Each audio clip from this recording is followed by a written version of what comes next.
Buenas noches, damos la bienvenida a esta clase de nuestro módulo 1 y estamos en la clase número 3. Hoy veremos dos unidades, es la unidad 3 y la unidad 4. Las dos unidades que vamos a ver tienen que ver con la palabra narración, es la palabra que tendremos ahora en mente y para lo cual vamos a situarnos en nuestro manual en la página número 11 al final.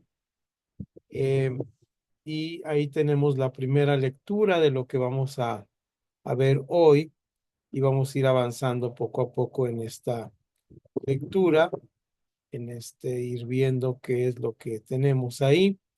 Y bueno, ahí está, listísimos, damos la bienvenida a los que ya están en el salón de clases y al final vamos a ir eh, poniendo las ventanitas para verles también y también para irles pidiendo que me ayuden a leer, así que estén atentos a aprender su micrófono y tener manual a la mano para cuando me tengan que ayudar. Bien, haremos unas pausas y cuando normalmente estemos eh, en el proceso de aprendizaje, haré preguntas, como ya lo saben, y esas preguntas no tienen una respuesta correcta, sino para saber su punto de vista, su opinión. Y entremos pues al tema, unidad 3, la narración del Antiguo Testamento, las narraciones del Antiguo Testamento. La Biblia contiene más literatura de género narrativo que de ningún otro estilo literario. Aquí hago una pausa. Estamos hablando de un estilo literario.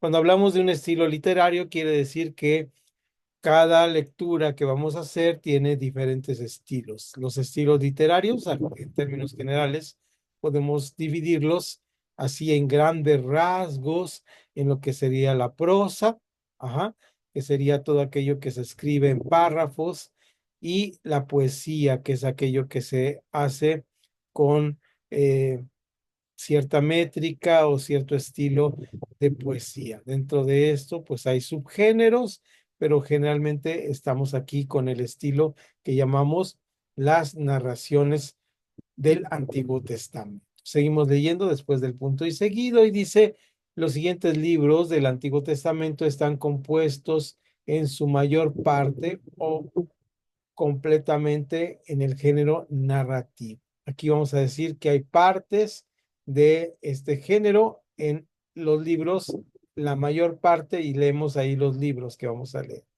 Génesis, Josué, Jueces, Ruth, primero y segundo de Samuel, primero y segundo de los libros de Reyes, primero y segundo de Crónicas.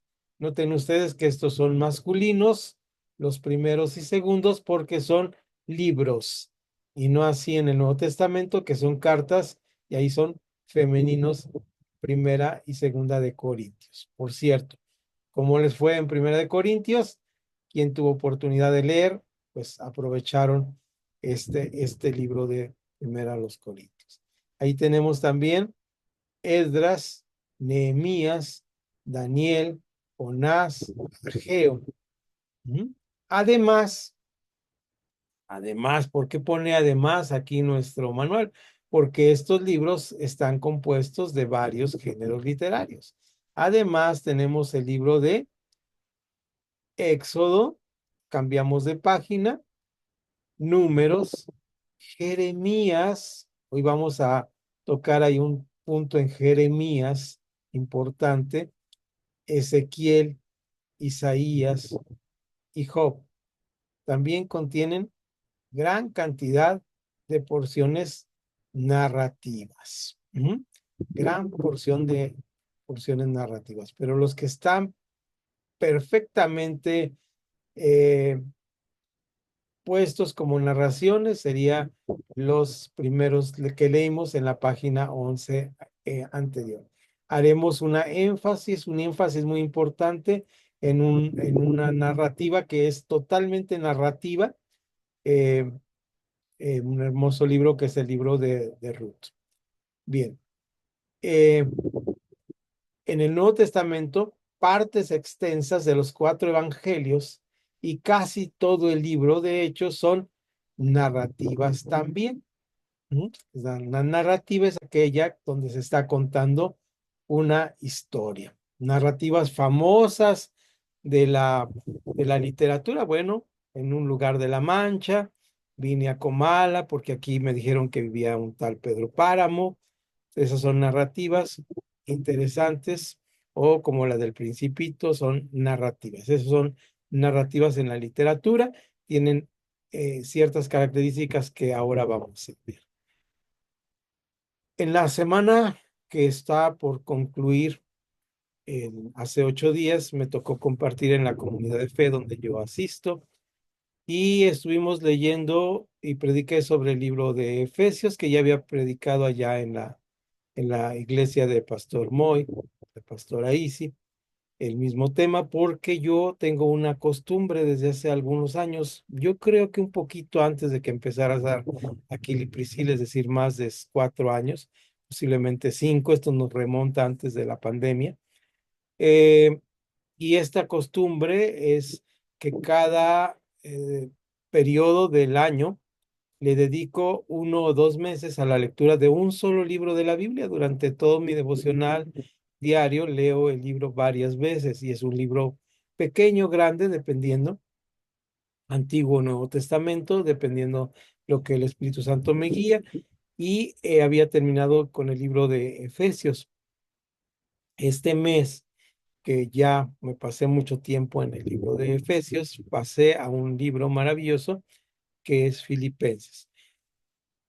La manera de hacerlo, a manera de recomendación, es tomar una temática de mi vida o de lo que yo esté viendo, ya sea en mis estudios teológicos, en lo que estamos viendo en la iglesia, en lo que yo estudio en la universidad, cualquier cosa que está a mi alcance, lo voy usando para darle una mirada desde esos lentes.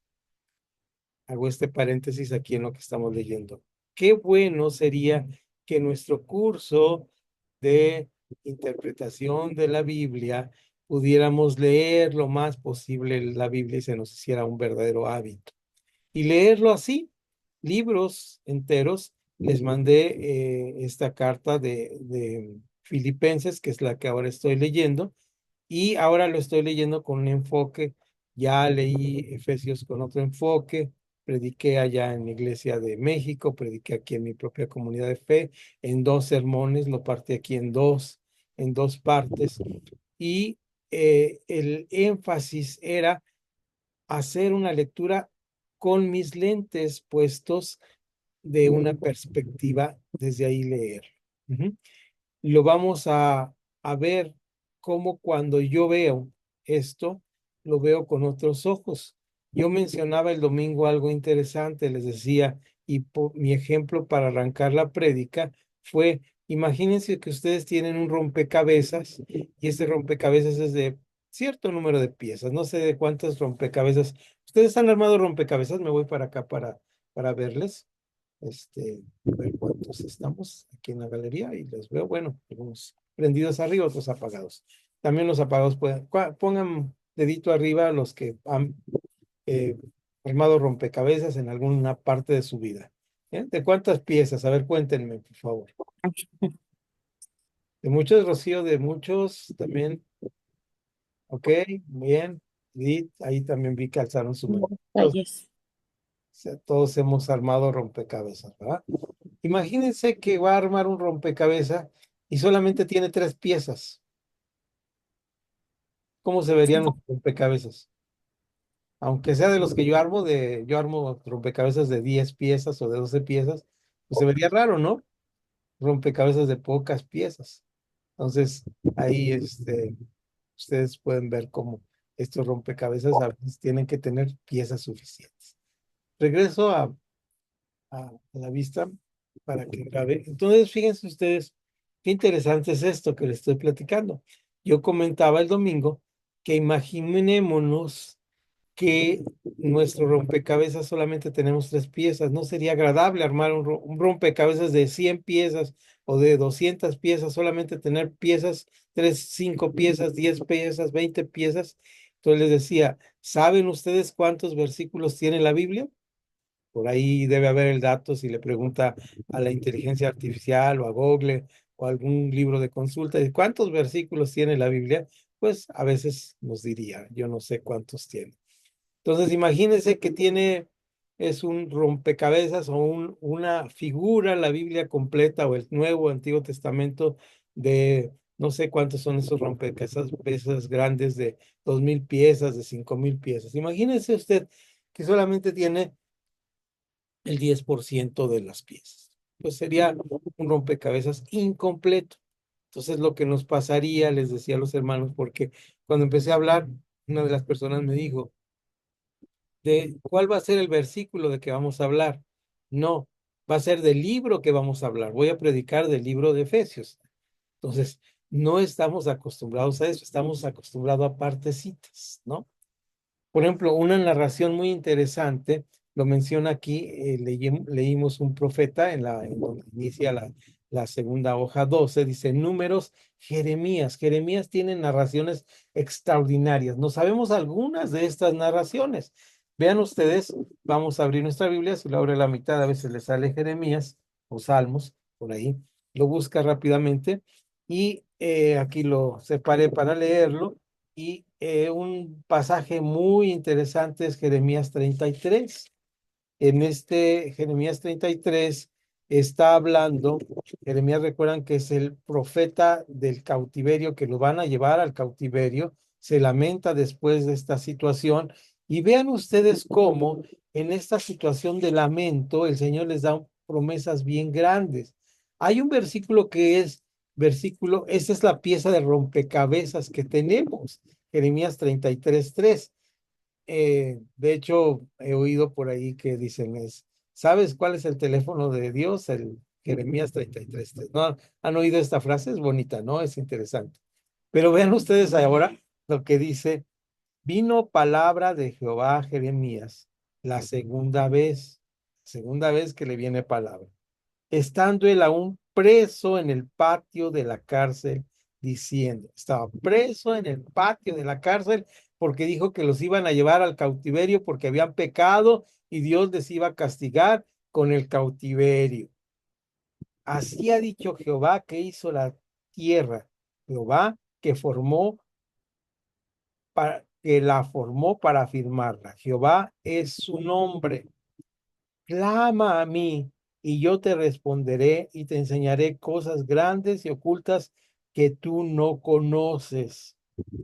Porque así ha dicho Jehová, Dios de Israel, acerca de la casa de esta ciudad y de las cosas y de las casas de los reyes de Judá, derribadas con ariete y con hacha.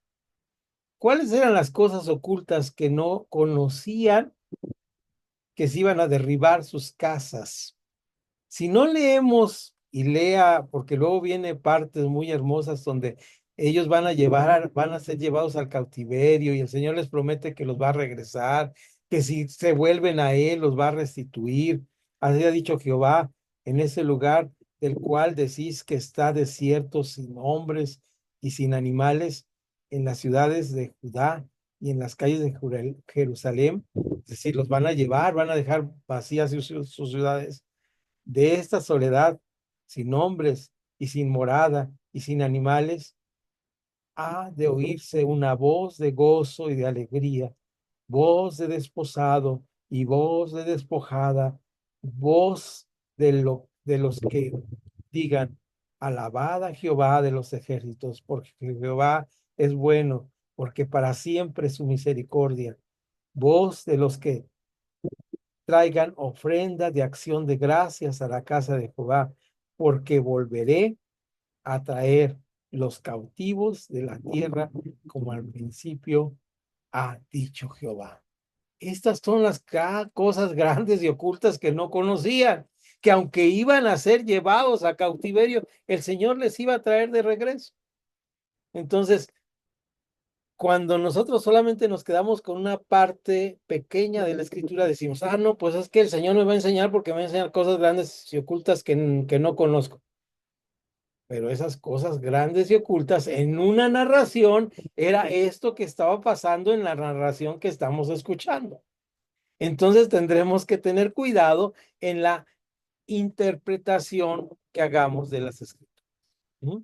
Porque ahí echamos a volar nuestra imaginación y pensamos otras cosas. Hasta aquí este pequeño paréntesis y seguimos adelante. Por eso es tan importante encontrar las características de la narración. ¿De acuerdísimo? Entonces vamos ya en esta parte, las narraciones del Antiguo Testamento. Y vamos ya ahí a ver estas narraciones, cómo son y de qué características tienen. El Señor nos promete muchas cosas y su Espíritu Santo nos guía a toda verdad. Eso es una realidad que debe estar presente en nuestros corazones y en nuestras vidas. Y a veces nosotros hacemos un abuso de esta circunstancia, del aceite, de la obra milagrosa del Espíritu Santo en nuestras vidas, y lo hacemos cuando nosotros mal interpretamos las escrituras. Ahora, esto me deja con temor y temblor y decir, no, yo no voy a hablar nada de las escrituras. No, voy a indagar, voy a escudriñar. ¿Recuerdan ustedes? Les dice en Mateo, escudriñad las escrituras porque a vosotros os parece que en ellas tenéis la vida eterna. Entonces, nos invita a escudriñar, nos invita a buscar. Entonces, ese es el llamado que tenemos, la búsqueda constante, no el temor. Ahora el Señor nos perdona y nos guía a toda verdad y por eso estamos aquí en este curso. En un futuro muy próximo vamos a tener un curso que se va a llamar Hermenéutica Comunitaria, y en este curso que va a ser, no es de Aquila y Priscila, es un curso que vamos a tener por el trabajo de dirección ministerial, y en este curso vamos a tener una serie de reglas que nos van a ayudar a poder interpretar correctamente. Y una de esas reglas básicas es lee el contexto, lee todo el pasaje.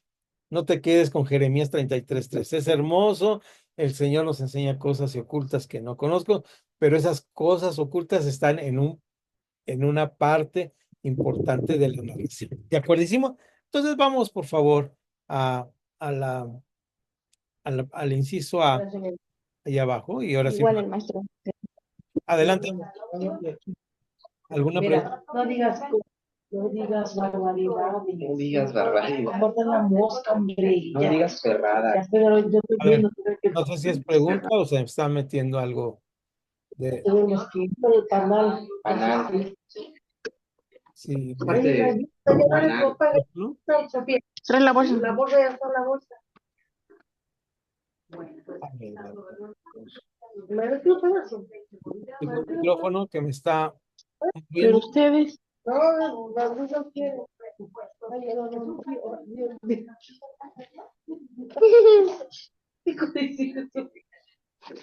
Bueno, vamos a pedir que alguien apaga.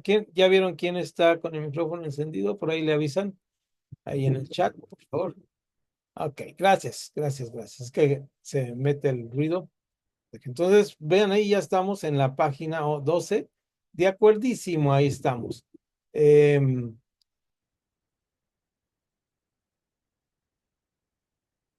Muy bien, aquí ya tenemos algunos anuncios. Vamos a cerrar.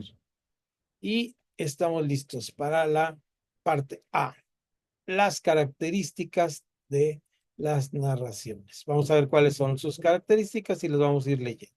Primero, lo que es la narración. Es muy sencillo lo que es una narración. Vamos a verlo para que no nos hagamos que no entendemos qué es una narración. ¿Alguien me puede leer de ustedes que están ahí esa parte de la parte A que dice lo que es la narración? Tiene dos puntitos, está subrayado y alguien lo puede leer. Alguien prende su micrófono y lo lee, por favor. Lo leo. Adelante, Maestro. Mara. Dice, lo que es la narración. Las narraciones bíblicas nos cuentan cosas que sucedieron. Su propósito es mostrar a Dios en acción. Es su creación en su creación y en medio de su pueblo. Todas las narraciones tienen una trama, entre paréntesis, desarrollo y personajes. Gracias, Adriana, por la lectura. Entonces, vean ustedes lo importante que es esto. Una narración es tan simple que es una historia que se nos está contando.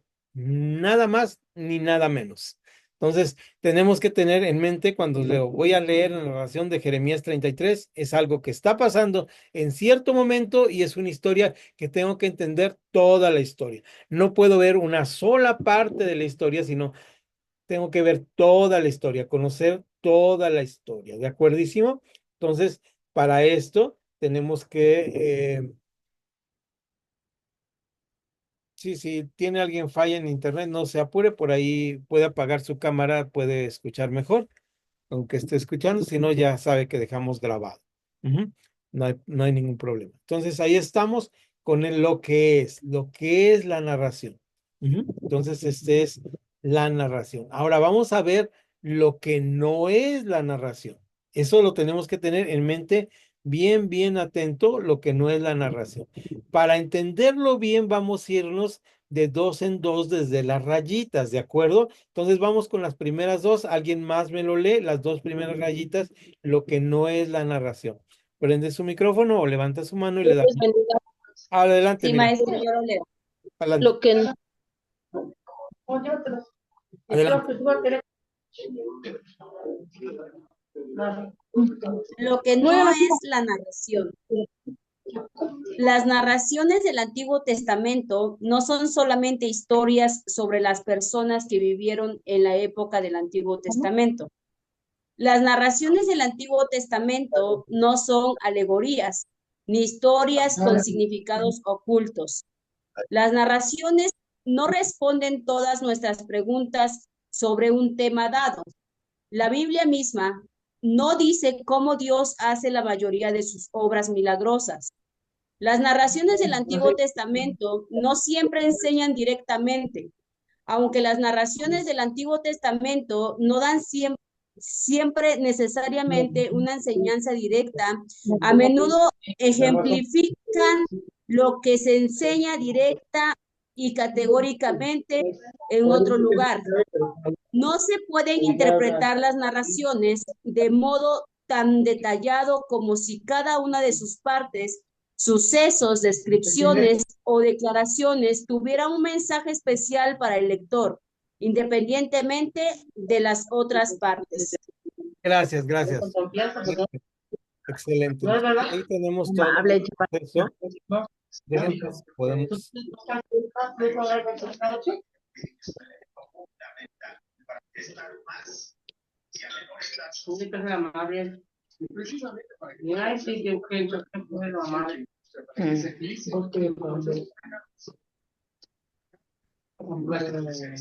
Sí, pero debes de saber si lo conoces. No me acuerdo, hija.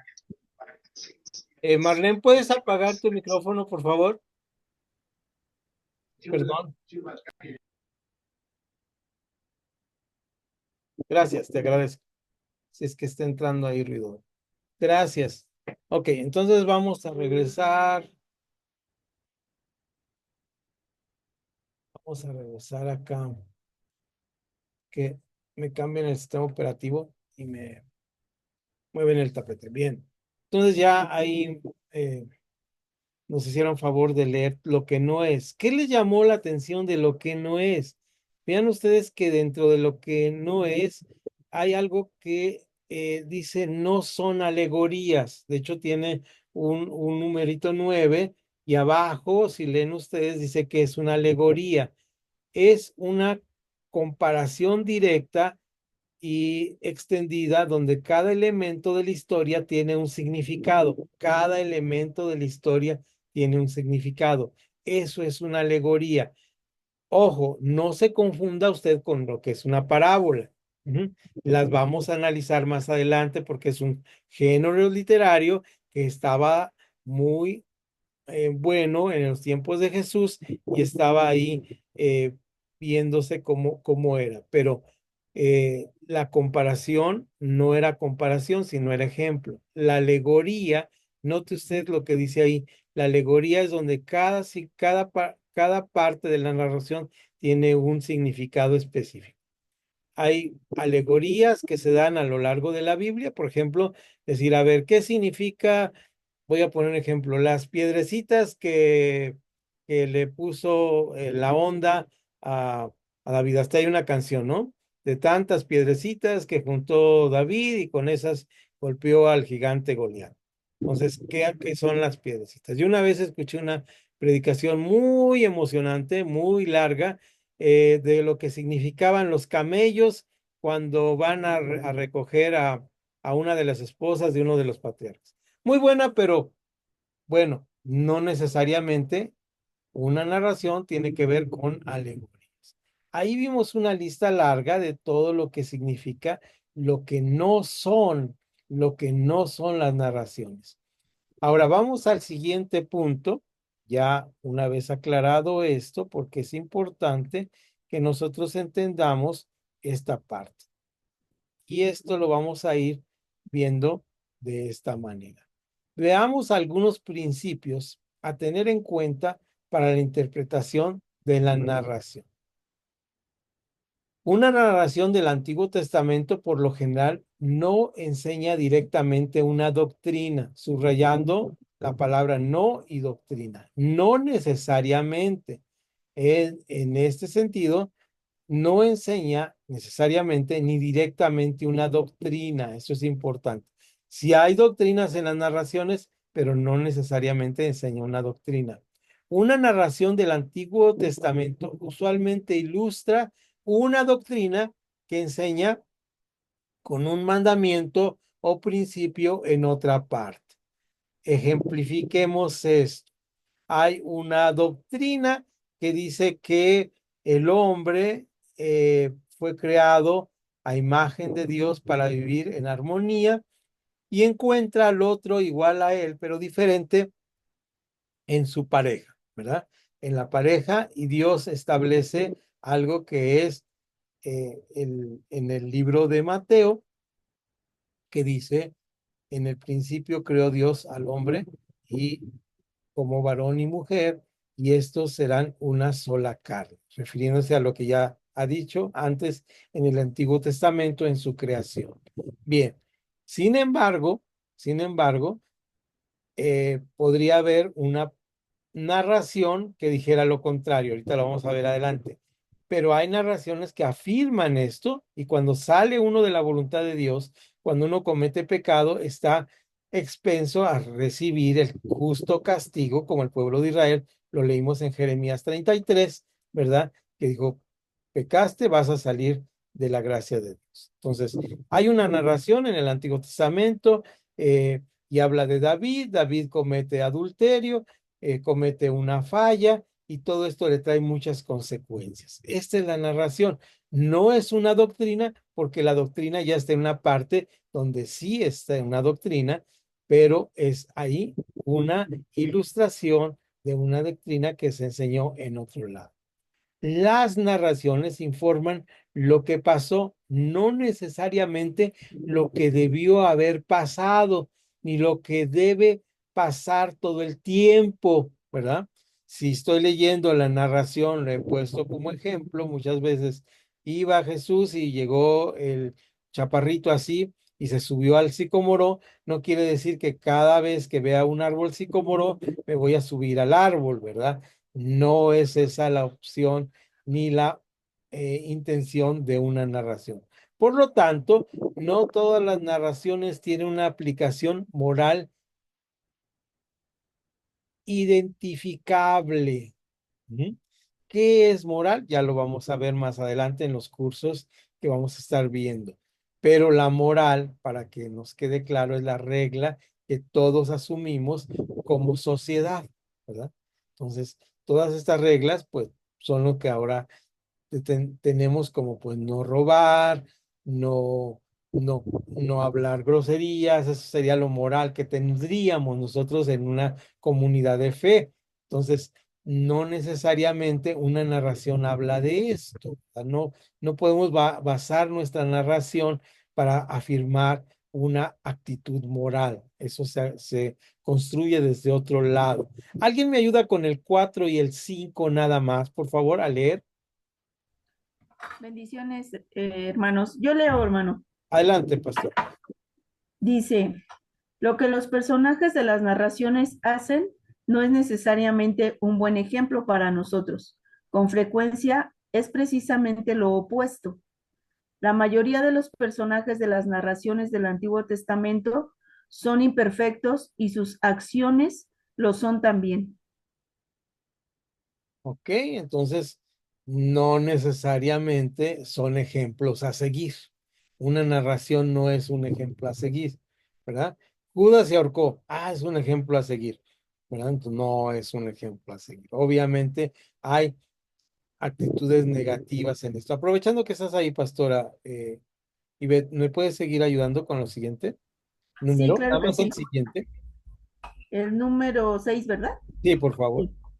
No siempre se nos dice al final de una narración si lo que ocurrió era malo o bueno. Se espera que podamos juzgar bien con lo que Dios ya nos ha enseñado directa y categóricamente en la escritura. Ah, gracias. Ahí el ejemplo que tengo es muy bueno. Recordar la historia de Jonás, ¿verdad? En Nínive.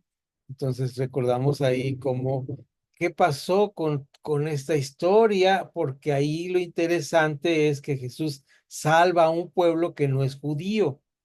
Ujú. Da la oportunidad. Entonces, la historia me permite a mí observar con detenimiento, acercarme a la historia hasta donde termina. Ahora, estos que se arrepintieron, hicieron sacrificios, siguieron la ley judía, todos fueron circuncidados. ¿Se dan cuenta? O sea, no fue destruida y la perdonó Dios, pero se convirtieron al judaísmo, eso nos faltó. ¿Mm? Hay historias que solamente quedan hasta ahí. Una historia que queda hasta ahí, por ejemplo, ustedes saben, el libro de los Hechos, queda solamente en ver dónde queda. Pastor Ivette, ¿sigues ahí? Vamos con el número 7. Sí, dice, todas las narraciones son selectivas e incompletas. No siempre se dan todos los detalles pertinentes. En San Juan 21-25, lo que aparece en la narración es todo lo que el autor, inspirado por el Espíritu Santo, pensó que era importante que nosotros supiéramos. Gracias. Menciona Juan, no lo vamos a ir a ver porque lo conocemos casi de memoria. Es el último capítulo de Juan y Juan llega a decir, si tuviera que escribir todo lo que he recabado de Jesús y todo lo que hizo Jesús, los libros en el mundo no cabrían para poner las palabras que ahí se ocuparían, ¿no? Es una hipérbole, es una exageración lo que está haciendo, pero es una exageración para darnos a entender que esto precisamente, que se puso lo que se tenía que poner, ¿verdad? Que poner. Ya vimos el ejemplo de Apocalipsis cuando empezamos nuestro curso y ahora seguimos adelante. Ahora sí, voy a leer, gracias pastora por tu lectura, voy a leer los últimos dos. Las narraciones pueden enseñar explícitamente. ¿Qué es explícito? Nos lo han explicado varias veces. Explícito es lo que está ahí, ya está. Las narraciones son explícitas. Eh, en el libro, una de las narraciones, que es el libro de Job, hay una parte donde dice que estaba en la presencia de Dios el enemigo, ¿no? Pues, recuerdan ustedes y nos causa mucho ruido, pero es simplemente explícita, ahí está, no tenemos que ir más allá, ahí está ya, afirma algo con claridad o implícitamente, es decir, no lo dice, ¿verdad? Pero implica algo con claridad, pero sin declarar. Ujú. Lo, lo, lo, im- lo implica, pero no lo declara. Ujú. Lo implica, pero no lo declara. En todos los casos, Dios es siempre el héroe de las narraciones bíblicas. El héroe de las narraciones bíblicas siempre es Dios. Unas narraciones bíblicas muy interesantes porque el héroe al final, parece que hay muchos héroes, han leído el libro de los jueces, ¿no? Y en el libro de los jueces hay un número grande de jueces. ¿Cuál es el último juez? Pues es este famoso Sansón, parece, si no mal recuerdo, pueden revisarlo ustedes. Y todos esos libros de jueces tienen una característica que me llama mucho la atención. De hecho, muchas de nuestras iglesias cristianas son muy bíblicas en ese sentido. Dice, y cada quien hacía lo que mejor le parecía. O sea, eran totalmente desordenados y volvían a fracasar y volvían a fracasar. Y el último juez, realmente, que no está en el libro de los jueces, es Samuel. Y Samuel ya está en el primero y segundo libro de Samuel. Vuelvo a repetir, se debe decir primero y segundo libro de Samuel. Nos cuesta trabajo, pero tenemos que irnos acostumbrando a que así se dice porque son libros. Recordemos decir libros y nos vamos a acordar. Y en este sentido, podemos ver que las narraciones, el gran héroe es Dios. El gran héroe es Dios. ¿Les parece que pasemos al punto C? Vamos bien. Recuerden que vamos a hacer una pausa porque vamos a cambiar de... Y aquí tenemos el punto C. Ejemplo de interpretaciones de narración. Esta parte tiene dos ejemplos y son muy bonitos. Los dos ejemplos son muy leíbles, muy reconfortantes en todo sentido. La narración de José está al final de la página 12 y aquí nos dice cómo esta narración, Dios ocupa el centro de la atención de la narración. Él puede realizar lo que quiere. Esto es una parte muy interesante en la vida de José, porque si bien es cierto, hay como una tendencia del ser humano a querer estar bien, la realidad, y es una realidad, se llama, voy a usar la palabra, eh, es una realidad muy ontológica, es decir, está dentro de nosotros, es algo natural. El ser humano necesita sufrir, tanto emocionalmente como físicamente, para crecer. Alguien ha dicho, crecer duele. Entonces, ¿qué sería de nosotros si todo nos saliera bien o fuera perfecto? Quisiéramos eso, pero la realidad es que tenemos que pasar una serie de situaciones difíciles en la vida, ¿no? Y la Biblia las menciona de esta manera. Si bien es cierto que nos habla de victoria y de bienestar en el Señor, pero este bienestar y este estar bien en el Señor viene de algo que se llama estar en conformidad con su voluntad, y estar en el bienestar de Dios significa mucho el llegar a un estado de si Dios lo que me das es suficiente. Por eso el Salmo dice, el Señor es mi pastor y nada me faltará, y no podemos entender ese nada me faltará como que lo tengo todo. Ese nada me faltará parte de lo que tengo es suficiente. Y ese se llama contentamiento. Esa parte la Biblia la maneja y es un sentido, decía la palabra, ontológico de nuestro ser mismo, que es el contentamiento. ¿Por qué? Porque lo otro nos lleva a la insatisfacción. Ese es un problema. Y ahí el problema es el contentamiento. ¿Recuerdan la parábola maravillosa de Lucas cuando dice, se sentó y dijo, ya tengo todo, ya mis graneros están llenos, necio, esta noche he venido a pedir tu alma? Es decir, la insatisfacción es un estado constante de nuestro ser. Ahora, este contentamiento, ¿en qué se da? En este sentido, en la vida y la narración de un personaje como José. Es una historia maravillosa. Por medio de personas imperfectas como José, su familia y, seguimos la siguiente página, el faraón, Dios conserva a mucha gente y comenzó a crear para sí un pueblo especial. Todas las desfortunios. No fue la vida fácil de José. Vean ustedes, es el chiqueado de papá que sus hermanos por envidia lo venden a los madianitas, ¿verdad?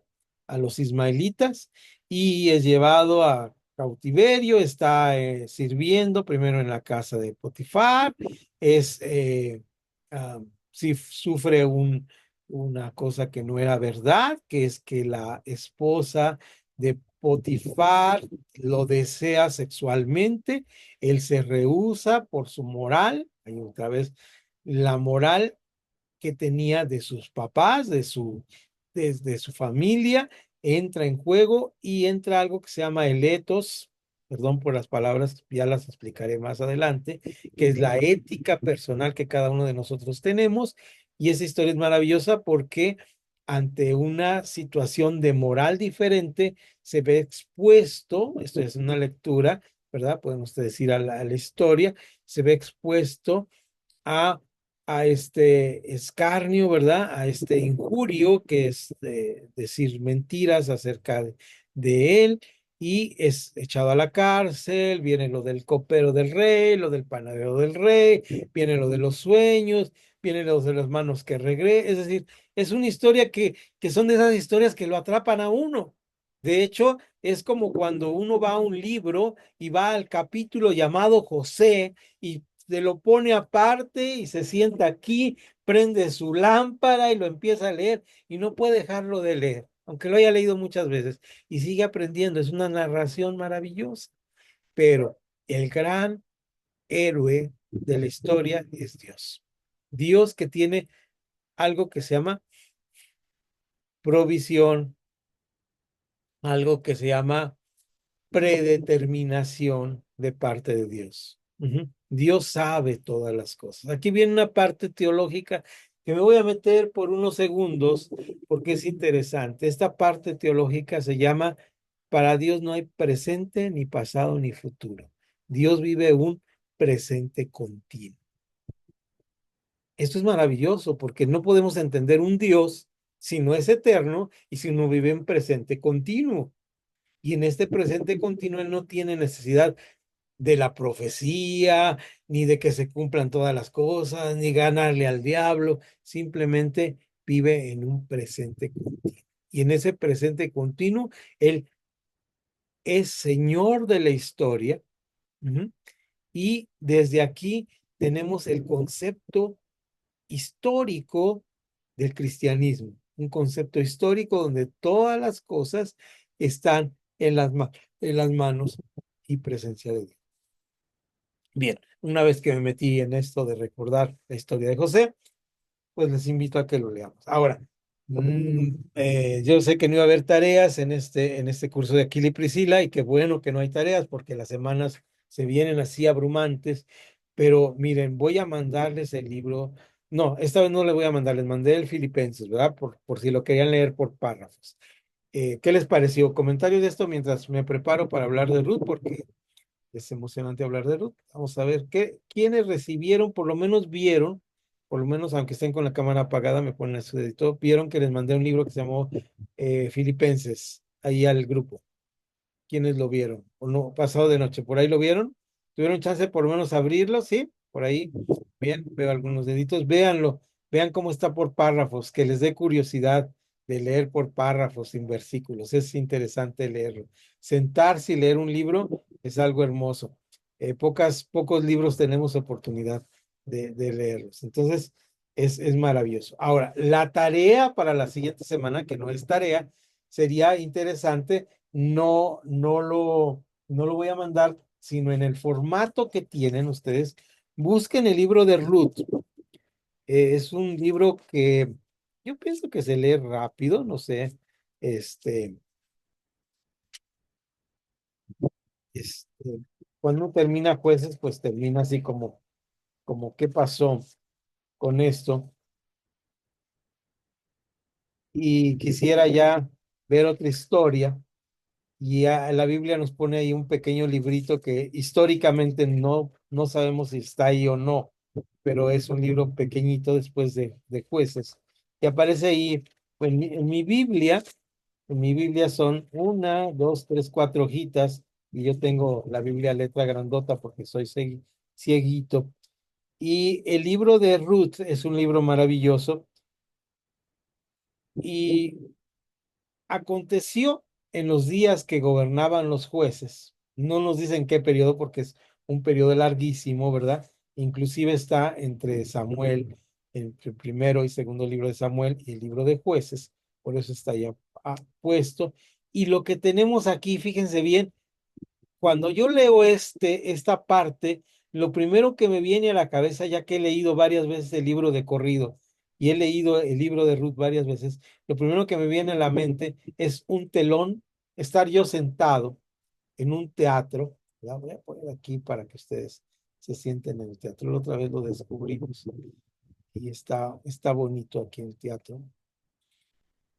Ahí estamos en el teatro. ¿Ya se vieron en el teatro? Ahí estábamos en el teatro. Entonces ahí estamos en el teatro, los que no prenden su cámara, bueno, pongan su foto, ¿eh? Ahí estamos en el teatro y de repente se abre el telón, ¿verdad? Ya se vieron ahí en el teatro, ya. Ahí mire, ya se asomó al teatro. Y entonces se abre el telón y empieza una obra maravillosa que es la obra que se llama El libro de Ruth. Bueno, además de leerla de continuo, voy a cambiarlo. Ir hablándoles. Lo que van a hacer ustedes es con ayuda de los diccionarios bíblicos y con ayuda de Siri o de, ¿cómo se llama la otra muchacha? Esta que dice, no me acuerdo ahora, eh, que le va a hacer uno preguntas o su computadora o los medios que tengamos a nuestro alcance. Dice aquí, abriéndose el telón,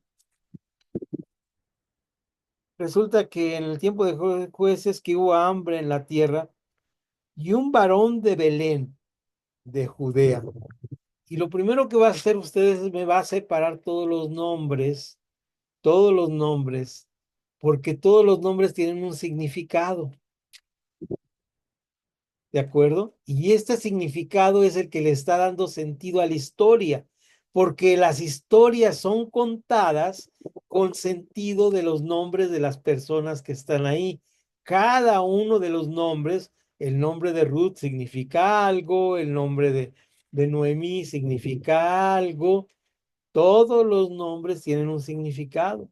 Entonces, fíjense bien aquí, lo primero que parece es que un varón de Belén de Judea, Belén es la palabra hebrea, Betlem es la palabra casa de paz. Betlem es casa de paz. Entonces, perdón, casa de pan. Perdón por el error grave que cometí, me traicionó mi subconsciente. Es que hay una iglesia que seguimos con mi esposa en Guatemala, oímos los sermones los domingos y es casa de paz. Pero esta es casa de pan. Betlehem es casa de pan. Y este Betlehem, que es casa de pan, había un varón que estaba ahí y había hambre en la casa de pan. Esa es la historia que empieza cuando se abre el telón. Un hambre en la tierra de la casa del pan. Cada uno de los nombres va a tener un significado. Busque los nombres y vuelva a leer el libro de Ruth o léalo por primera vez si no lo ha leído con ese significado. No ahora como tratando de buscar una doctrina, sino como buscando una narración donde Dios es el héroe. Va a ver que es buenísimo este libro. Ya me iba a poner a leerlo, pero no, mejor seguimos con la clase. ¿Les parece? Bien, entonces ahí estamos. ¿Quién ha leído el libro de Ruth? ¿O conoce la historia del libro de Ruth? ¿No? Más o menos, ¿verdad? Ahí vamos, es un libro. Vamos a hacer una relectura y va a ser bonito. Les aseguro que va a ser esto. Entonces, el libro de Ruth, ya lo vimos. Ah, nos falta la advertencia. Ya me iba yo a los comerciales, pero nos vamos a la advertencia. Es una advertencia, es pequeñita.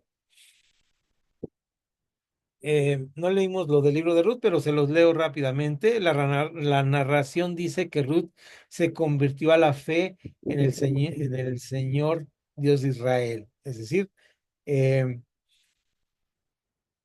estaba ahí Ruth, que era extranjera, ¿verdad? Y se viene con su suegra, que se llama Noemi, y ya está en esa situación. La narración dice de modo implícito que Boz era un israelita, era su pariente, ¿verdad?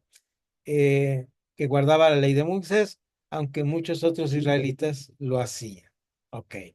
La narración nos dice de modo implícito que la historia es parte del fondo ancestral del rey David, es decir, eh, es linaje del rey David que vamos a ver después. Y por extensión, pues sabemos que es de Jesucristo. Esto es lo que nos dice la historia, ¿no? Y la historia es interesante. Un dato importante ahí para mi estudio, los nombres, aparece un nombre interesante ahí que Casiodoro de Reina en 1450 y tantos, a mediados del siglo XVI, pone en la traducción, primera traducción española, cuando ve Boz a su pariente y le dice, hey, fulano, ¿no? Y la palabra fulana es una palabra árabe. Eso significa que fue el año, esto ya fue cuando terminó la ocupación árabe que duró muchos años en Israel. Adelante, Janet. ¿Era mano de sí o era mano de pregunta?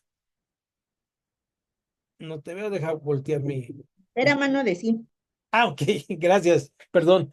Ok, entonces ahí estamos, ¿no? Entonces, la narración nos dice implícitamente que Belén era un pueblo excepcional durante el periodo de los jueces a causa de la fidelidad de sus ciudadanos, ¿verdad? La casa de pan. Entonces, ese acontecimiento se produce en la casa de pan, donde un tiempo no hubo pan. Bueno, y advertencia, implícito no significa secreto. Es decir, cuando decimos que está implícito, no es un misterio lo que está ahí, sino simplemente implícito significa que el mensaje se puede entender con lo que se dice, aunque no se exprese con muchas palabras. Es un mensaje corto, son obras de teatro, son escenas, de hecho podemos verlo como escenas de teatro, es maravilloso ver porque es una obra de teatro, entonces verla como escenas de teatro, algo que está sucediendo, llega la escena donde está ahí, que va a recoger el trigo, ¿verdad? De hecho fue el tema para nuestra clase, presentarlo, que va esta mujer a recoger el trigo y pues es bonito, ¿no? Esta escena eh, de esta mujer que viene a ser pues descendiente o parte de lo que fue la genealogía de Jesús. Ruth, la moabita. Entonces, todo esto tiene un significado, el nombre de sus esposos, de las dos, todos los nombres tienen un significado, Ruth, Noemí, tienen un significado y al final tienen un sentido, es una historia que tiene un sentido interesante. Y ahora sí vamos a las precauciones finales que son muy importantes. Ya me iba yo al descanso, pero son muy importantes antes de pasar a la otra parte de nuestra clase. Precauciones finales. ¿Por qué algunas personas encuentran a menudo en las narraciones bíblicas cosas que en realidad no están en ellas y ponen sus propias ideas e interpretaciones en vez de leer la Biblia, leer en la Biblia lo que Dios quiere que sepan? ¿Por qué será esta tendencia a contar las historias bíblicas como si fueran doctrinas? Les contaba de esta mujer que una vez predicó sobre los camellos y cuando les da el agua y que los camellos escupen y demás cosas, los tenía ahí bien interesados en qué significaba cada pata del camello y qué significaba las jorobas de los camellos y todo tenía una cuestión como mágica cristiana, pero bueno, hay tres razones principales. Aquí el manual nos dice tres razones, me parecen muy interesantes. La primera, porque están desesperadas por conseguir información que les sea útil de valor personal que se aplique a sus propias situaciones. Eso es una posible razón. A ver, ¿qué le pasó a este hombre y por qué estaba en esta situación y qué va a pasar conmigo? La vida, tengo que decir aquí, esto es muy importante, la vida cristiana y la espiritualidad se resuelve en dos sentidos. El primer sentido que debe resolver la vida espiritual de una persona es el que, y es lo dice la Biblia, es muy sencillo, el que dijere que Jesús es el Señor, este será salvo. Kyrios, soy esclavo. Es una cuestión de sometimiento voluntario a Dios. Él está presente en todos los momentos de mi vida. Si no estoy dispuesto al Kyrios, al Señor de mi vida, no estoy dispuesto a seguir la vida cristiana. Esta es la primera razón. La siguiente razón también es muy bíblica y tiene que ver con lo siguiente. Jesús, centro de nuestra fe, la Biblia, centro de nuestra fe, ¿verdad? Es decir, hay un manual de ética, de moral, la cual seguimos. Y esta ética y moral se da en medio de una comunidad de fe en la cual me valora como cristiano. No es que yo diga que soy cristiano, es que los que están alrededor mío dicen que soy cristiano.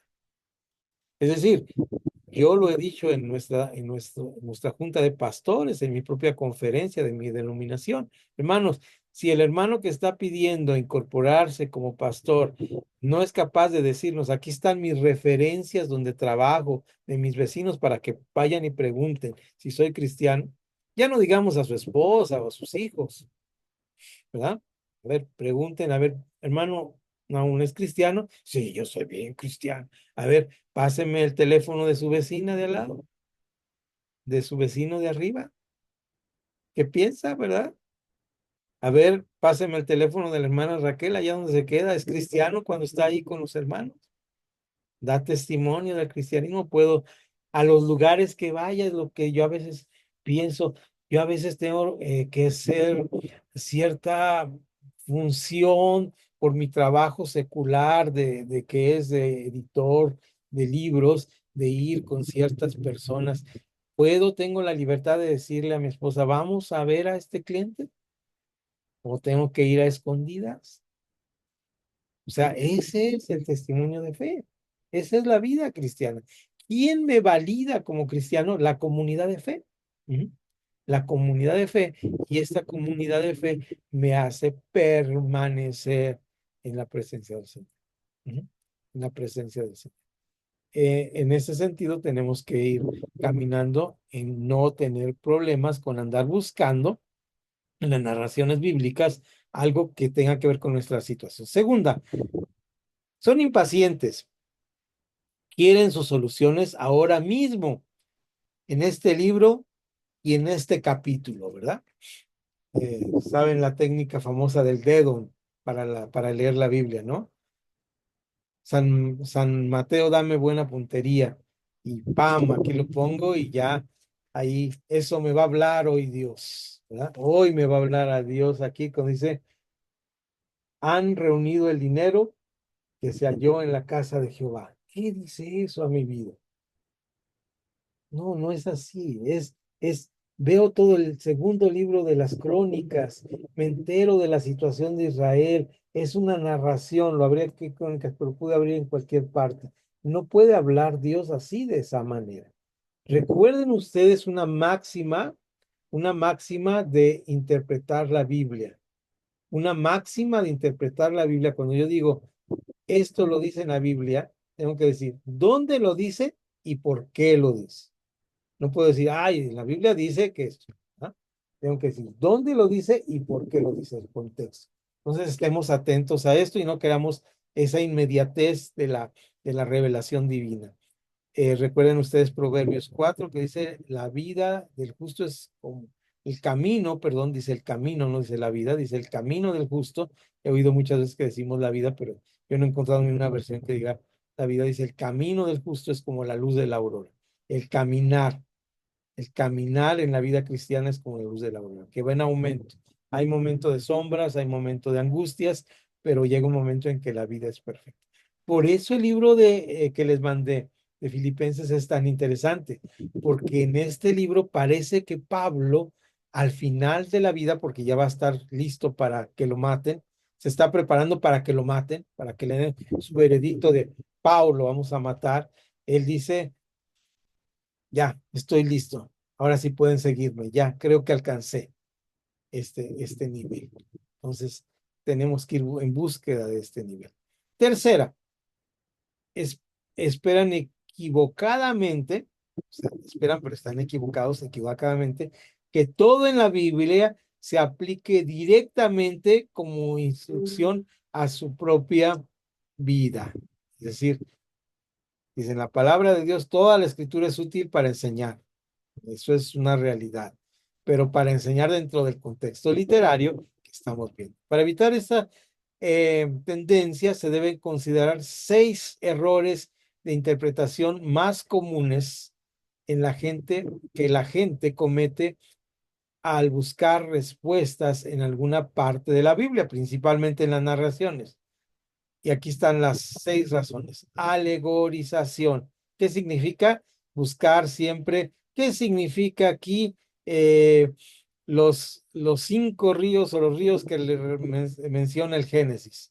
¿Qué significa aquí los días que estuvo Noé construyendo el arca? ¿Qué significa aquí las 2 esposas que tuvo Abraham? ¿Qué significa aquí? Hay cosas que no significan. En la historia de Agar y están cosas que son tremendamente impactantes, que pueden impactar mi vida, pero no tienen un significado alegórico que digan, sal al desierto y con tu hijo para que no muera de hambre, ahí el Señor le va a abrir un pozo para. No, no tiene que ver con eso. Eh, Otro aspecto es cuando lo leemos sin contexto. Ya saben, todo texto fuera de contexto es un pretexto, dice la sabiduría popular. Seleccionar algunos pasajes para que digan lo que queremos, ¿verdad? Combinación falsa, ¿verdad? Eh, Buscar versículos que vamos engrapando o concatenando, se dice, el lenguaje de la literatura, para que digan algo, combinaciones falsas. Nueva definición. Eh, Desafortunadamente la teología va avanzando y cada vez hacen nuevas teologías y van haciendo definiciones que son totalmente erróneas, ¿no?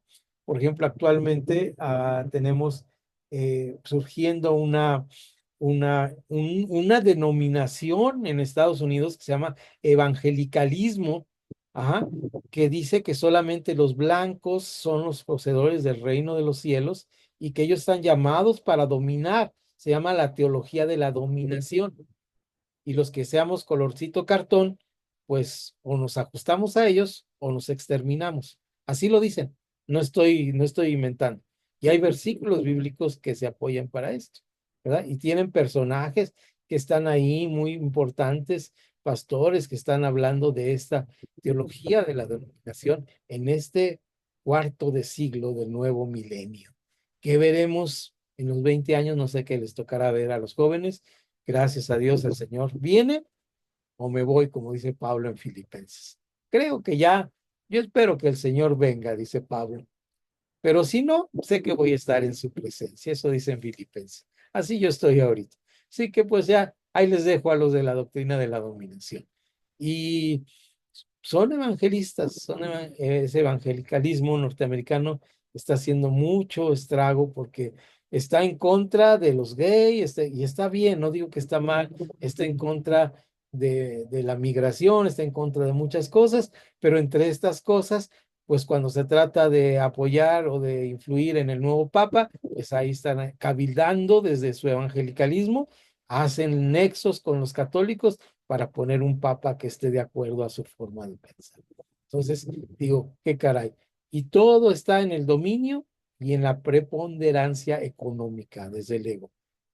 Ese fue un comercial, no tiene que ver nada con nuestra clase. Por favor, quien edite el video, borre esta parte que dije y ustedes de su mente, rewind y borren. Entonces, autoridad extra canónica, es decir, ¿qué quiere decir? Fuera del canon bíblico, fuera de la Biblia. Esto es muy común, ¿no? Se da mucho en los libros evangélicos. Aquí, híjole, a lo mejor vamos a tener tiempo, poco tiempo para otro, pero eso es importante. Alguna vez llegué a mi clase de escuela dominical que yo daba y llegué con mi periódico que compraba todos los domingos y lo leía. Ya no hago esto, era un vicio feo que tenía antes. Entonces llego ahí y mi Biblia, ¿verdad? En la iglesia a dar mi clase y mi manual de la escuela dominical, de mi curso que daba.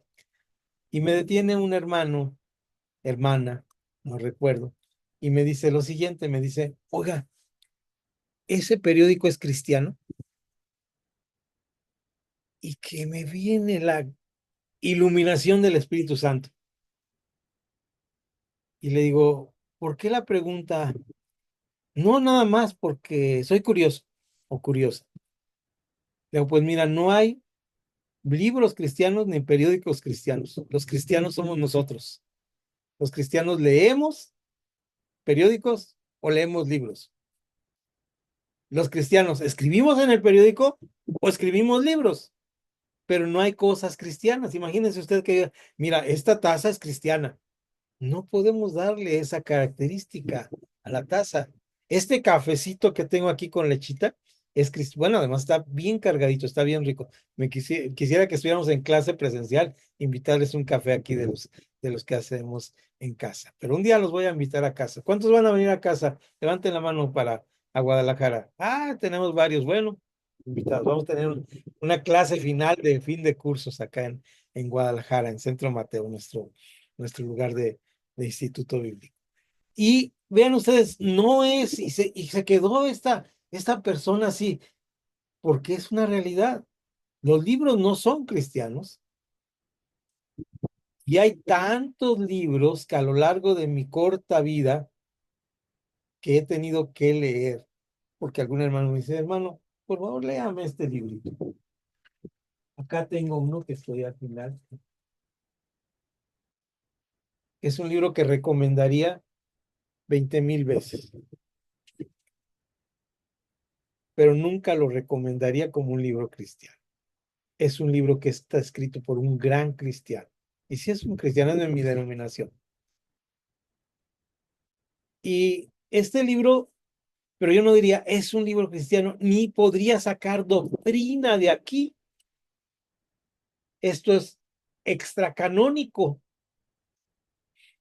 Yo me gusta mucho el material de Aquila y Priscila y los manuales, pero no puedo sacar doctrina de ahí, no puedo decir, esto lo hago, lo vivo en doctrina porque está en Aquila y Priscila, o porque el hermano Nahum que dice que es cristiano, lo dijo.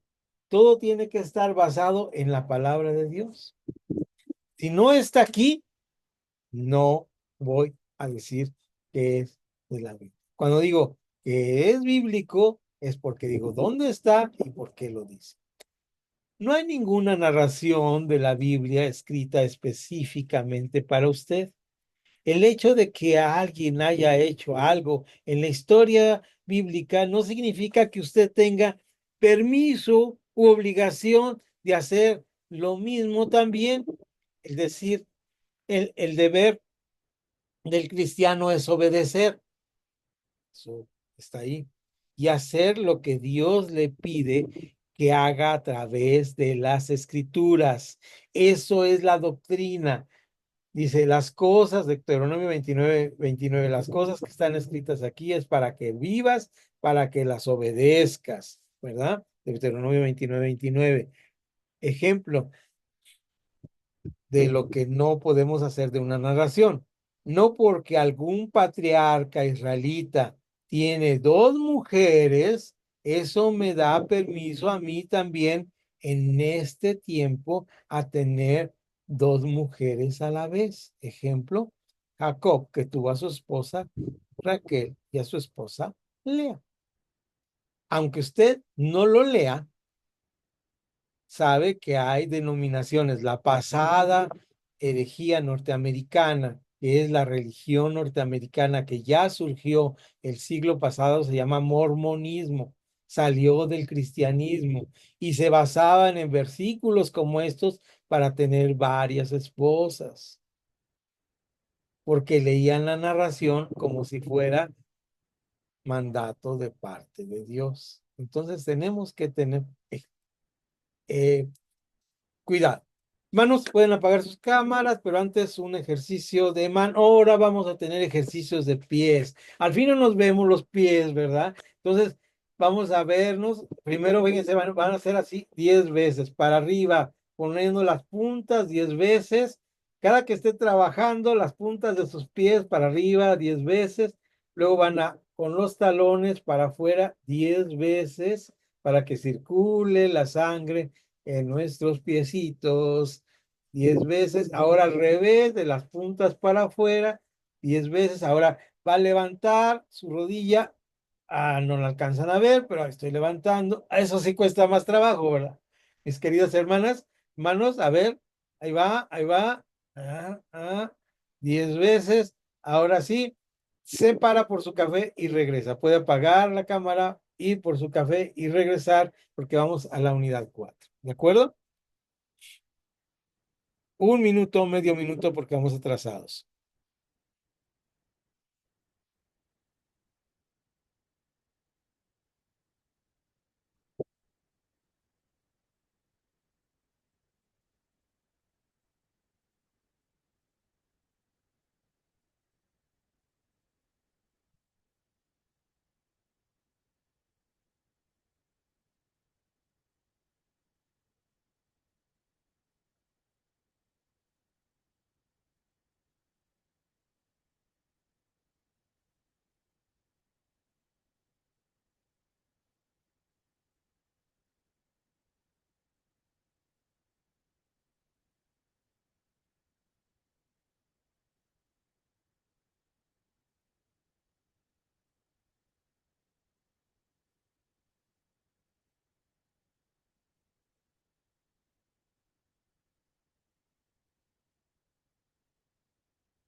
Bien, bien, hermanos.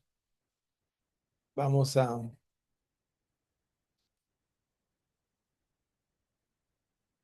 iniciar nuestra parte siguiente. Regresemos todos. Ya estamos aquí.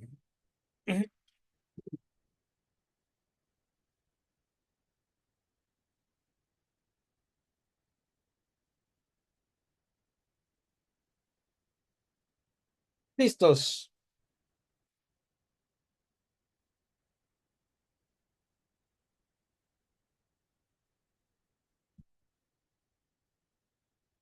Bien, estamos ahí en el manual terminando esto que acabamos de leer, ¿verdad? Verán ustedes que dice unidad 4, los hechos de los apóstoles y entre paréntesis dice el Espíritu Santo. Voy a anotar aquí en mi cuaderno que no se me pase, enviarles un escrito que es así como edité el libro de Filipenses, tengo algo sobre Hechos. No recuerdo si está Lucas y Hechos junto. Voy a ver cuál de las eh, revisiones que tengo es la que tengo más disponible y se las voy a mandar para que vean cómo está ahí por párrafos, está bonito y vamos a ir trabajando en este sentido. Entonces, vamos a la clase, ya vamos a dejar la pizarra electrónica un ratito aquí, descansar y vamos a ir leyendo en el tiempo que nos queda, ya que nos paramos, descansamos, hicimos ejercicios de pies, ya nos fluyó la sangre al cerebro, vamos a ir a esta parte. Vean ustedes que ahora vamos a tratar una narrativa del Nuevo Testamento.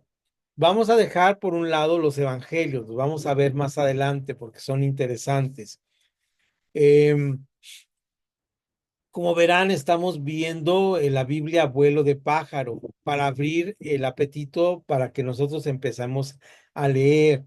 realmente cuando digo leer la Biblia, no significa que debemos leer, empezar mañana con el Génesis 1:1 y dentro de un año terminar con 22:21 de Apocalipsis. No, se trata que tengamos un buen hábito de lectura de la palabra de Dios. Un buen hábito de lectura de la palabra de Dios inicia con tener un tiempo de lectura de la palabra de Dios. Hacer hábitos, buenos hábitos de lectura de la palabra de Dios nos va a dejar mucho beneficio. Hay un dicho popular también en el mundo que dice que los libros leídos, los libros discutidos son los libros menos leídos. Todo el mundo dice Quijote de la Mancha y discuten de Quijote de la Mancha y le ponen cosas que no dijo Don Quijote. Otro libro muy discutido que yo en lo personal no he leído, pero es un libro muy discutido, es el manifiesto, perdón, el Capital de Karl Marx, ¿verdad? Por cuestiones de la escuela leí unos capítulos, pero no lo he leído, pero es de los libros más discutidos, todo el mundo pelea sobre ellos y no lo ha leído.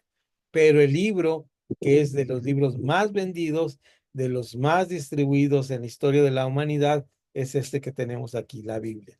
Y este libro es de los menos leídos, porque biblos significa libros, y entonces nosotros pensamos que es un solo libro, no, son 66 libros, y en los 66 libros tenemos la oportunidad de tomar, de ir a la biblioteca, así como yo voy aquí, tomo un libro, lo saco y decido leerlo, lo pongo aquí en mi escritorio, sé que lo estoy leyendo, sé dónde voy en el libro, ¿verdad?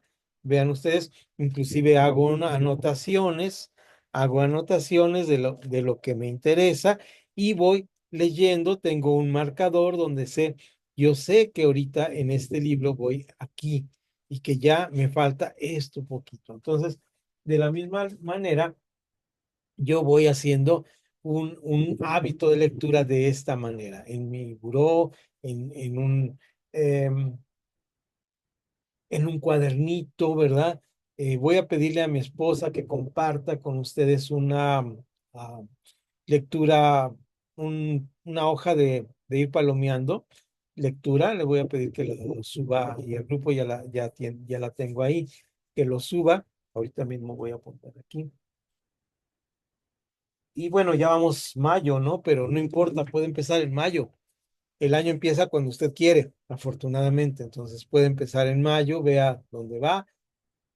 Y eso, cualquier sistema que usted elija.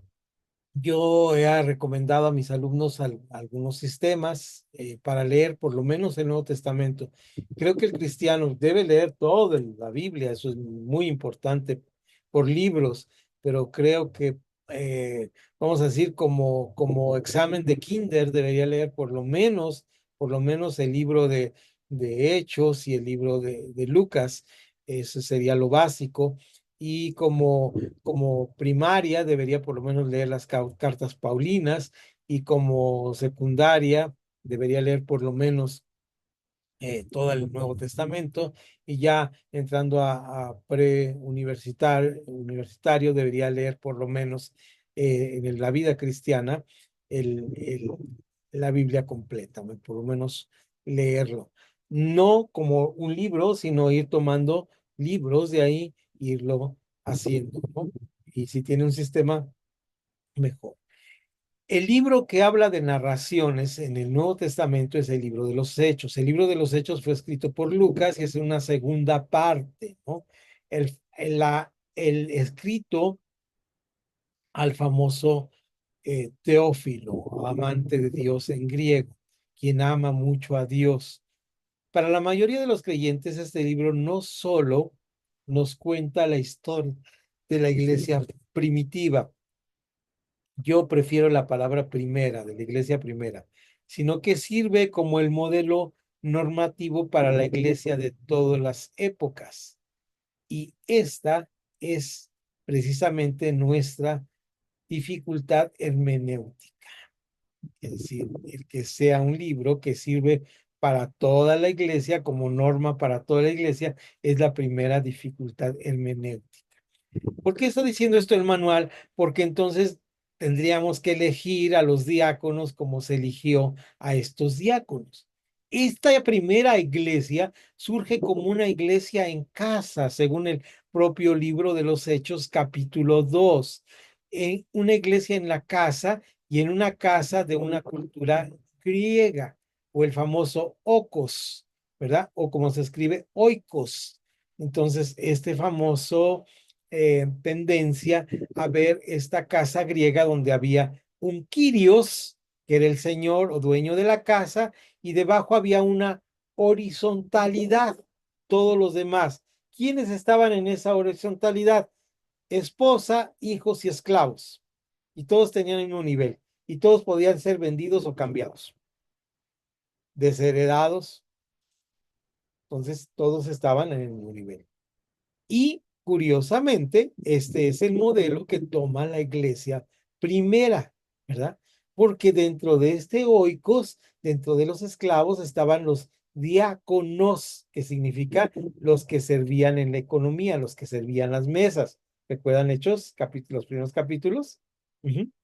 Ahora, también estaban los obispoes, los que observaban qué es lo que faltaba, ajá, y estos obispoes, obispo, el que ve lo que falta, le decía al apóstol, que era el enviado, le decía, córrele al pueblo cercano para que traigas el trigo que falta para que todo funcione.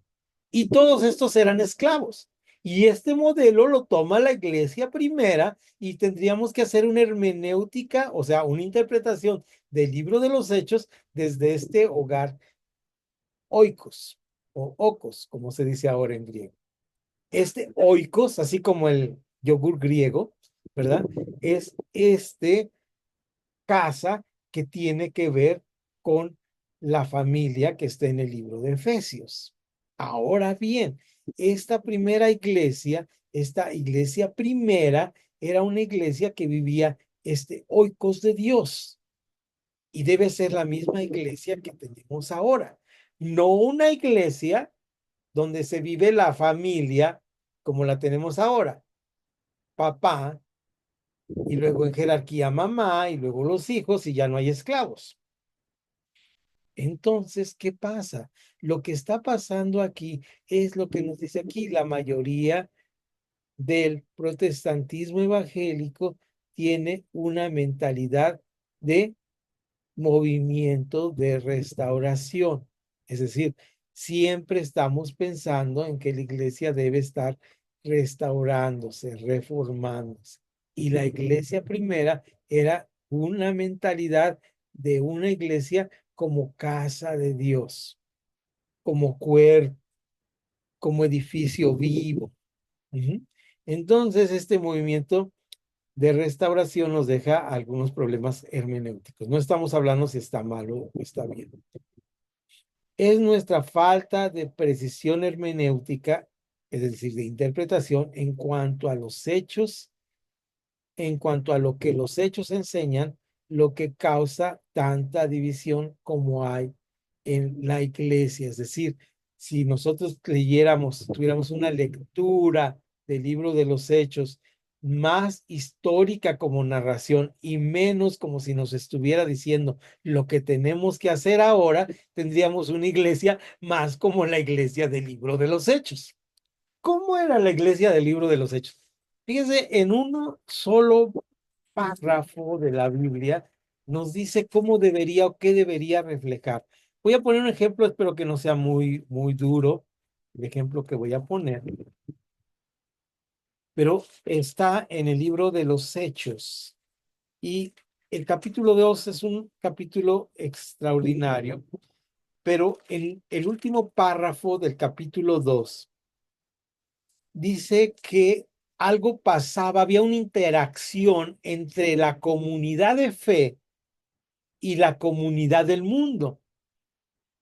Esta interacción debe haber, y ahorita voy a hacer una explicación de esto. Es el versículo número 43. Y sobrevino temor a toda persona, y muchas maravillas y señales eran hechas por los apóstoles. Todos los que habían creído estaban juntos y tenían en común todas las cosas y vendían sus propiedades y sus bienes y los repartían a todos según la necesidad de cada uno y perseveraban unánimes cada día en el templo. ¿En cuál templo? Uno que habían construido con la donación de todos los hermanos, le habían pedido dinero a una asociación misionera en Estados Unidos. No, el templo de Jerusalén que estaba ahí. Ellos eran parte de un judaísmo todavía en este momento. Y partiendo el pan en los oikos, en las casas, comían juntos con alegría y sencillez de corazón, alabando a Dios y teniendo favor con todo el pueblo, y el Señor añadía cada día a la iglesia los que habían de ser salvos. Hago énfasis en cómo tenían la comunión con los otros. En primer lugar, había gran temor, había milagros y señales, vivían una vida de comunidad de fe, asistían a un templo que era parte del judaísmo, no se habían salido del judaísmo. Todavía no llegaba el famoso o el supuesto concilio de Jamnia ni la destrucción de Jerusalén en el 70 de la era cristiana. Estaban aún reunidos en Jerusalén y ahí hacían esto. Pero había algo importante, alabando a Dios y teniendo favor de todo el pueblo. Esta parte que está ahí es algo que nos falta en nuestras comunidades o iglesias. Lo que voy a contar es algo que un primo mío que es pastor le dijeron una vez. Él dijo, ¿dónde vives? Ah, pues en tal parte en el Estado de México. Ahí soy pastor. Y le dijeron, ¿y eres pastor cerca? Ah, tú eres pastor cerca de la iglesia de Chinches de Agua, por decir algo, ¿no? No recuerdo el nombre. Hay nombres tan chistosos en el náhuatl, tan bonitos, pero que no me lo sé, ¿verdad? Y le dijo, pues creo que sí, pero no es ahí. Yo estoy en otro lugar, ¿verdad? Ah, dice, pues es una iglesia muy famosa, le dijeron. Ah, sí, le dijo, sí. Y el pastor le dice, mira, como haciendo un poco de sarna de eso. Dice, sí, es muy famosa. Yo tengo amigos que viven ahí y es famosa porque les estacionan los carros afuera de sus cocheras y hacen mucho ruido los domingos en la mañana. Es más, ellos están pidiendo que se vayan de ahí. Y era una iglesia de más de 1,000 personas. Y yo escuché esa historia hace muchos años, más de 30, 40 años. Y se me quedó muy grabado eso en mi corazón. Y hace unos días que estaba en mi propia comunidad de fe, que no somos más de 25 personas, y nos podemos sentar en una mesa a compartir, y tenemos una pastoral comunitaria horizontal, donde sí tenemos un pastor, pero todos hacemos la pastoral, los que somos líderes. Y estaba ahí y me di cuenta del impacto que estamos teniendo en la comunidad, no en la comunidad de fe, en la comunidad. Y lo digo para honrar y gloria de Dios, que si nosotros nos vamos, los que están ahí van a decir, ¿dónde están estos que nos arreglaban las bancas, que nos daban cursos de inglés, que cortaban el pasto, que tenían un bazar donde vendían para la gente pobre que pasa? Y uno decía, qué bueno que se fueron los escandalosos que estacionan afuera de mi cochera. Ser iglesia es impactar en la comunidad. Tal vez estamos olvidando leer esta parte del libro de los Hechos. Y leímos, recibiréis poder cuando haya venido sobre... Sí, sí, sí, eso es importantísimo. Y quien no está lleno del Espíritu Santo no puede servir a Dios ni vivir la vida cristiana. En eso estamos total y absolutamente de acuerdo. Pero vivir y leer el libro de los Hechos, desde leerlo todo, es leer esta parte, este último párrafo donde dice esta parte tan importante que dice en sencilla frase en español, y teniendo favor con todo el pueblo. Es decir, les importaba que estuvieran ahí. Teniendo favor significa que les importaba, que los necesitaba. somos un elemento catalizador para nuestras sociedades. Los problemas comunitarios que vivimos estamos enfrentando. No, no estoy hablando de evangelio social. No, no, no, eso es otra cosa. Ni de andar dando lonches en las esquinas de las iglesias, que es parte de, y no critico al quien lo hace. Simplemente tenemos impacto en la sociedad, es lo que está diciendo la lectura simple del libro de los Hechos. Cuando leamos aquí, tengamos mi comunidad, mi iglesia está haciendo esto, ¿sí? ¿Qué estamos haciendo? Vean ustedes, eso hay tantas cosas que hacer. Eh, Llevar tanto nuestra fe a los niños, a nuestra comunidad, tanto que podemos hacer bien en las vacaciones ya y esas escuelitas de verano impactan a tantos niños por tanto tiempo. Sigamos antes de que se nos acabe el tiempo pagado de Zoom. ¿Alguien me ayuda con la letra A, por favor, completa? Bueno, no, estoy leyendo mal mis notas que tengo aquí. Vamos a ir punto por punto, hay como puntitos, son viñetas, son 4 aquí y al final sí vamos a leer el último completo. Entonces es la parte de la exégesis. Ya vimos la hermenéutica, ahora la interpretación. ¿Alguien tiene la? Voy a quitar ya aquí mi viñeta esta. Permítame. Y vamos a leer así más mejor. También para sacar la foto, para que nadie se me vaya a dormir antes de que. Ahorita vamos a sacar la foto de La la. exégesis de, Sí, adelante, Janet, ¿dónde estás? No te veo. sí, Ah, adelante.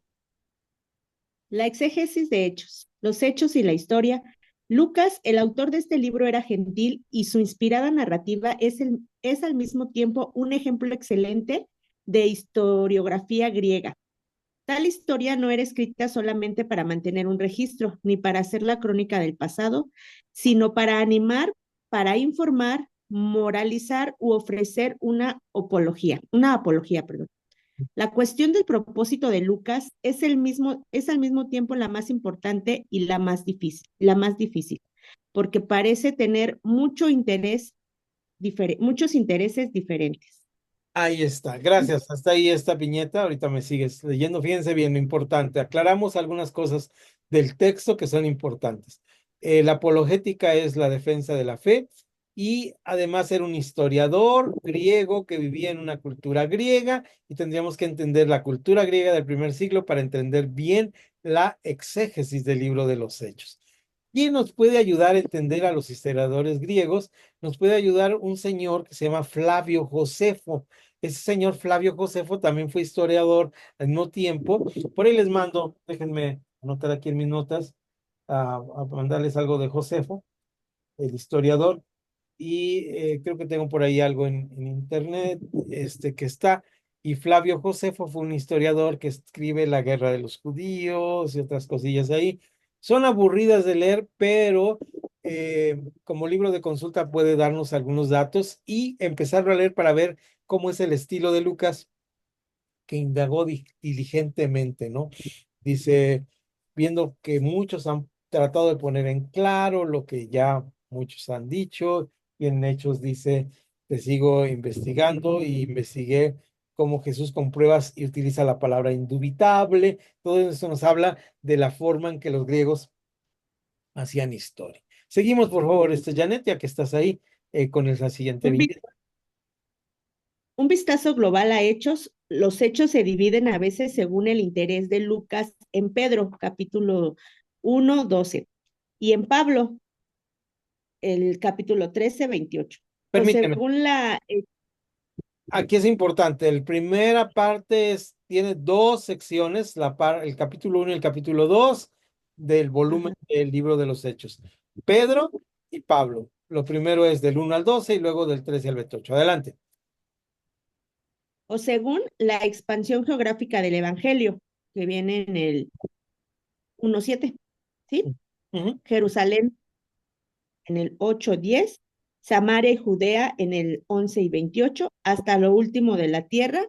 Observe los resúmenes breves del 5-7, del 6-7, del 9-31. Permíteme aclarar ahí la lectura. Esos numeritos de arriba era un manual que estaba haciendo Aquila y Priscila, donde íbamos a tener una Biblia en pedacitos con todos los versículos para que la gente los leyera rápidamente, pero no se ha logrado hacer. Así que brinca 6-7, que es el libro de los Hechos. Adelante, Jan. 6-7, 9-31 y 12-24. Se va hasta el 19-20. Se debe observar la contribución de cada una de las partes. En el 1, y 6-7, una descripción de la primera iglesia en Jerusalén. B. 6-8-9-31, una descripción de la primera expansión geográfica. C. 9-32, 12-24, una descripción de la primera expansión hacia los gentiles. D.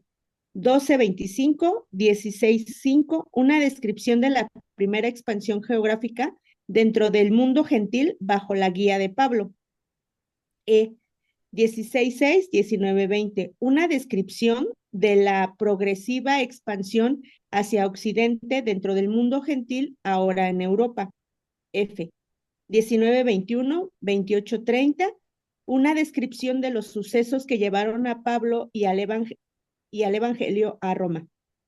En cada encrucijada, en cada persona clave, el Espíritu Santo desempeña el papel principal. Eso es lo importante. El Espíritu Santo es el que es el principal. Por eso hemos dicho que es hechos del Espíritu Santo. Y otra cosa importante que voy a mencionar aquí es la historia de la iglesia y de la obra del Espíritu Santo en una parte de la iglesia. No es toda la iglesia ni toda la historia de la iglesia. Solamente es una parte de la iglesia y las otras partes no las conocemos. Hay historias como la iglesia de Antioquía, como la iglesia en África, como muchas iglesias que se expandieron por otros lados, que no conocemos más que la historia hacia el occidente, hacia la parte de Europa, que el propósito de Pablo era llegar a Roma. El propósito de Lucas, la clave para la comprensión de hechos está en el interés de Lucas por este movimiento. Dispuesto por el Espíritu Santo. ¿Sí? Dispuesto por el Espíritu Santo.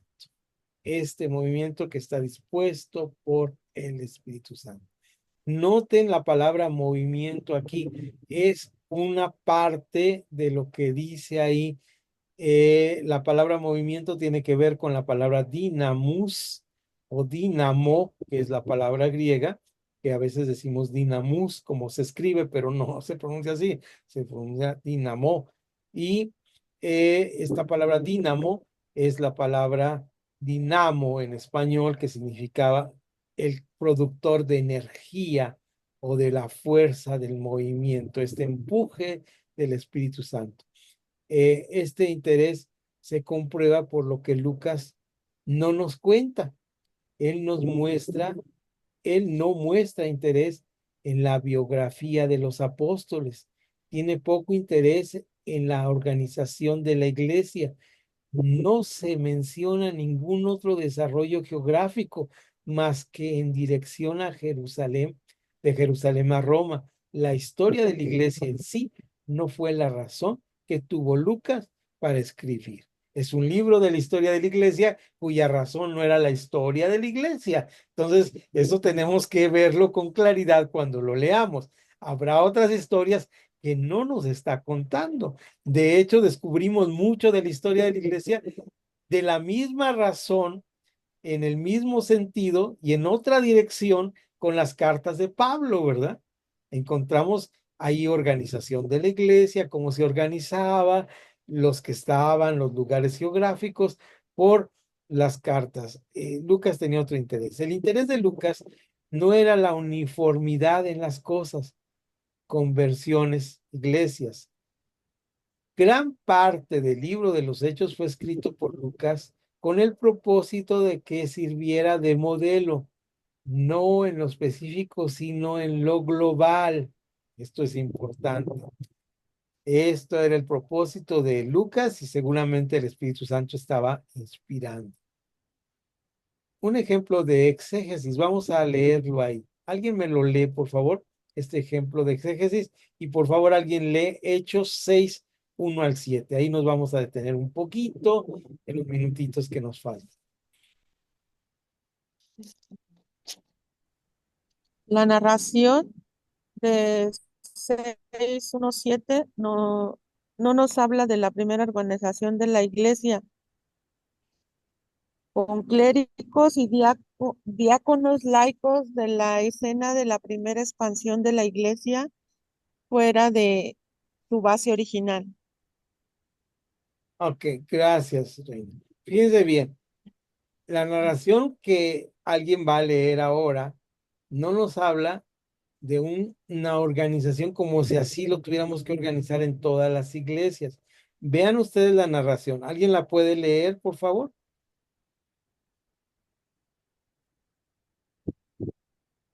En aquellos días, como creciera el número de los discípulos, hubo murmuración de los griegos contra los hebreos, de que las viudas de aquellos eran desatendidas en la distribución diaria.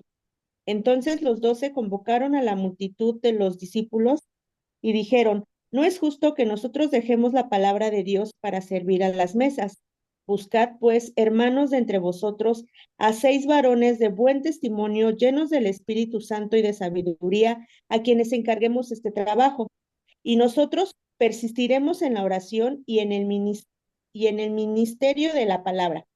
Agradó la propuesta a toda la multitud y eligieron a Esteban, varón lleno de fe y del Espíritu Santo, a Felipe, a Prócoro, a Nicanor, a Timón, a Permenas y a Nicolás, prosélito de Antioquía, a los cuales presentaron ante los apóstoles, quienes orando les impusieron las manos, y crecía la palabra del Señor, y el número de los discípulos se multiplicaba grandemente en Jerusalén. También muchos de los sacerdotes obedecían a la fe. Ok.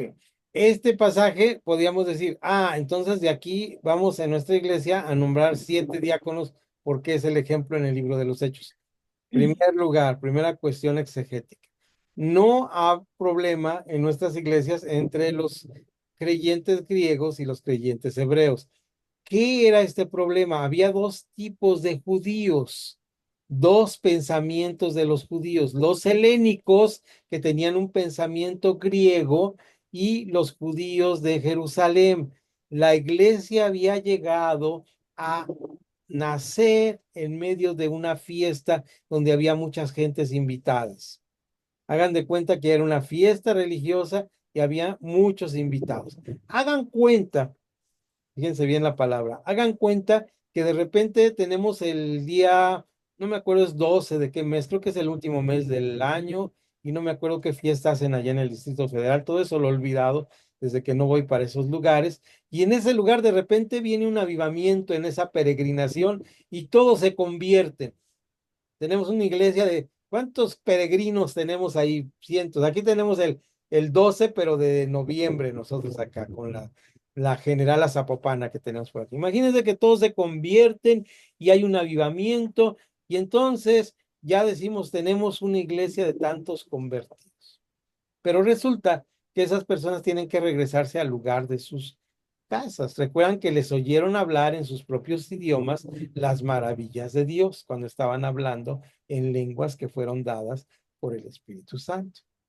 Entonces, regresan a sus lugares. En la iglesia no se quedan ese número de personas que se convirtieron en el primer sermón y en el segundo sermón. Eso ya es una exégesis. Tenemos que llevarlo a la hermenéutica también para ver. Entonces, nosotros decimos, no, las iglesias deben ser de 5,000 miembros porque la iglesia primera era 5,000 miembros. Era una cuestión ahí de momento, de momento. Ahora, en esta cuestión de momento, ¿qué estaba pasando? En esta cuestión de momento son convertidos y los que quedan ahí, muchos se quedan, sí, en la iglesia, pero hay 2 corrientes.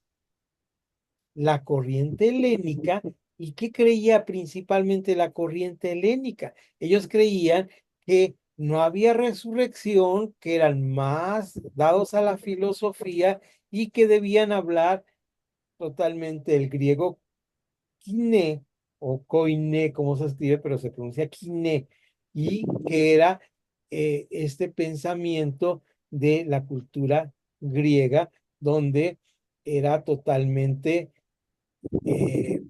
de dominio esclavista la forma de producción. Mientras que los judíos tenían una forma distinta. ¿Qué pensaban los judíos que estaban ahí? Ellos pensaban en ser universales, que el mundo, la cultura ya había llegado hasta arriba, hasta el tope, a lo máximo en lo griego, mientras que los judíos que estaban ahí, la Biblia dice que pensaban, ¿restaurarás el reino de Israel en este tiempo? Ellos estaban esperando un Mesías que restaurara a Israel como reino de Dios en la tierra. Y para unos era muy importante seguir toda la ley, porque por la falta del cumplimiento de la ley habían sido llevados al cautiverio y ahora estaban bajo la bota romana. Y fíjense ustedes, estaban estas dos líneas encontradas. ¿Cuál era el pensamiento de unos? No hay que circuncidarse. ¿Cuál era el pensamiento de otros? Hay que circuncidarse. Es decir, que los varones se les quitara el prepucio de su órgano sexual. Este era el pleito entre las dos iglesias. Y además había personas ahí que eran viudas, y estas personas que eran viudas en ese tiempo pues estaban a la buena de Dios, literalmente. No había pensión para las personas, no había ayuda de la familia, eran abandonadas estas viudas y había que, la iglesia las tenía que sostener. Entonces hubo una crítica que no se atendía bien, que había división entre unos y otros. Y entonces ponen a los diáconos, que eran, para ellos era como decir, a los esclavos. Diácono era una parte de la familia del ocos griego o del oikos griego, que tenía que ver este ocos griego con estos esclavos que eran los que administraban y llevaban la comida a las mesas. Diáconos. Ahora, ¿qué es un diácono actualmente?